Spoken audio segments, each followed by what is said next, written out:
Thanks for coming back with video number 2. I don't know if the microphone's picking it up or not, but it's just storming like crazy outside, so I'm out in my shop right now. As some of you may or may not know, I have some medical issues with my knees, with my back.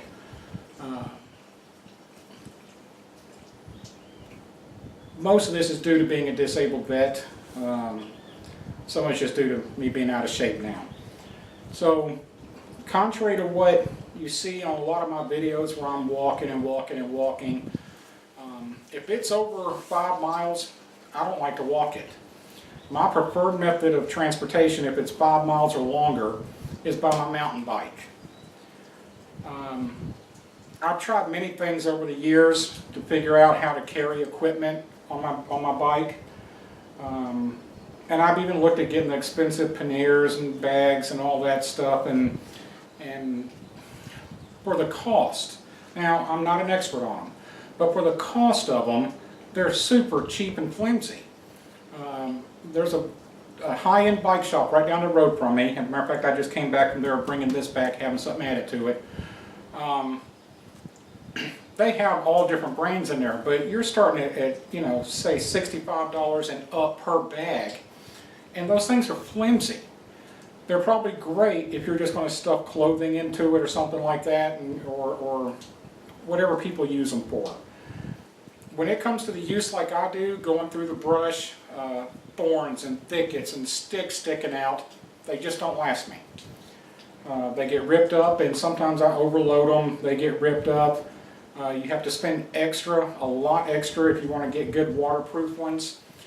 That's where the new bags I just got came in. What I'm going to do is I'm going to change the camera here, show you the setup that I put on my bike this morning, and then I'll zoom in for some details. Folks, to me, this is awesome. I'll be right back with you. Okay, you have to excuse the mess in the back. That's one of my workbenches with a saw on it and scraps laying on the floor. This is my bike. It's a Raleigh M40DX. At the time I bought it, it was one of the higher end bikes out there that they make. It's got the disc brakes and Shimano ship. It's got all that junk that goes with it. That, to be honest with you, I don't know what it all means. I just know that it's a good riding bike. The reason I'm showing you this bike is, if you look right here on the back, there are those bags mounted on the back of my bike, on the carrier. I now have a pair of them mounted on there very sturdily, and I'll show you how here in just a second. Waterproof, rip-proof, military issue. They're pretty much bomb-proof. And when I show you how they're mounted, you're going to see how simple and how easy this was. One trip to the hardware store with pictures from my digital camera. Bought everything for $14, I think, to mount it all. And of course, me being who I am, I went way over the top on the mounting. You have a bag here. This bag up on top was another bag that I already had. I'll take that off here in a second and show you. And I'm pretty, well, I can tell you that's what I'm going to start carrying my camera gear in when I go out on the weekends to do videos, will be that top bag. Let me get the camera reset. I'll show you how this mounts and how absolutely easy this is.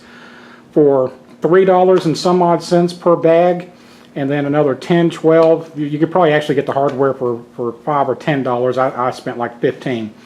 So you're at like $20 or $21 to have a bag system mounted to the rack on your bike. I don't know how you can possibly beat that. I'll be right back with you as soon as I get the camera reset. Okay. Here's the bag setup right here. This is very, very mind-blowingly simple. I do not know that I will keep bungee cords on the back. I've already come up with a better idea than bungees to hold this bag on. And I actually think I've already found the straps I'm going to use. So, for now, I take those 2 bungee cords off. This bag lifts right out of the way, and I can do whatever I want to or need to with it. Now, here's the 2 East German bags on here. As you can see, they come with the clips already on them. I'll zoom in here in a second. And then it has these D-rings on the outside, and those are what I'm using to clamp the other bag on top. Now, truth be told, I went with a higher end bike rack. That's what I had added today. The smaller, flimsier ones, they have a 25-pound weight capacity. And with my kit and, you know, 3 or 4 or 5 days worth of food and supplies and stuff in here, it's going to be over 25 pounds plus with water. So I went and had a much heavier duty one put on. Then I took a trip to the hardware store. Let me get the camera reset because I've got to get in pretty tight for y'all to see the details on how I did this and how easy this is. So give me just a minute. Okay, this is zoomed in as far as it's going to go right now and still be able to focus. What you see here is these are the clips that come on it to attach the shoulder harness system. It's triple stitch webbing, solid steel clip that's extremely strong. So what I need to do is come up with a way to attach it to the bike. I bought marine grade stainless steel hoops right here. Machine screws, washers, lock nuts on the back. This bike will fall apart before these hooks come off of here or break. So when I want to put the bags on, all I have to do is clip them right on there. This is going nowhere. Matter of fact, I'm picking up the bike right now with the bags. It's going nowhere. And then, of course, the other bag would just sit right on top of this. Nothing to poke into the bottom of it, nothing to stab it. Like I said, I would probably recommend a higher end bike rack, just due to the weight and stability. Matter of fact, let me get the camera reset to show you the difference between this bike rack and what a normal one would have.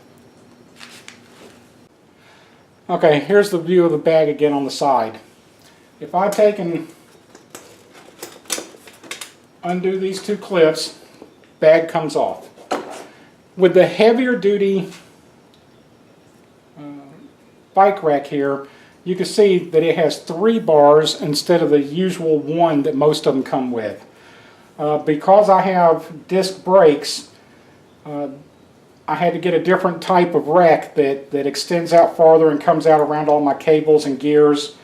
But the difference in cost between this one and a cheap one was $15. So, you know, for $15, even if he wasn't going to put super heavy stuff on it, or I'll say me, for $15, even if I was going to put heavy stuff on it, I would have gone with a heavier duty rack. But you can see there's no screws, or I'm sorry, no bolts sticking through that are going to hit the tires. This is not a flexing rear end, so this space is this space. This doesn't move. It didn't interfere with my tool bag up here that has my all-in-one bicycle tool in there and spare tubes and those kind of things that are in there. And then, just to show you again, grab the bag. It's got a carry handle on top. Clip it, and it's done. It just doesn't get any simpler than that. It's not going anywhere, and because of that cage system back there, I don't have to worry about it going into the tire on back. I hope somebody likes this idea. I hope it gives some people some other ideas. I do like these bags. And one thing I decided I was going to do when I pack these out is I'm going to take one of the strap systems and leave it lay in the bottom. It doesn't take up hardly any room. That way, the theory being that if something does happen, worst case scenario, and I'm out, and something does happen and I'm not going to be able to, I get a broken or bent rim or whatever, and I'm going to leave the bike there till I can get back with somebody to help me get it out or whatever the case may be. Worst case scenario, I can take and put the strap system on one of these bags, and I now have my full kit in a backpack, waterproof backpack, ready to go. I can leave behind the extra stuff. Hope you enjoyed the video. Have a great day. Get out in the dirt. Have some fun. See ya.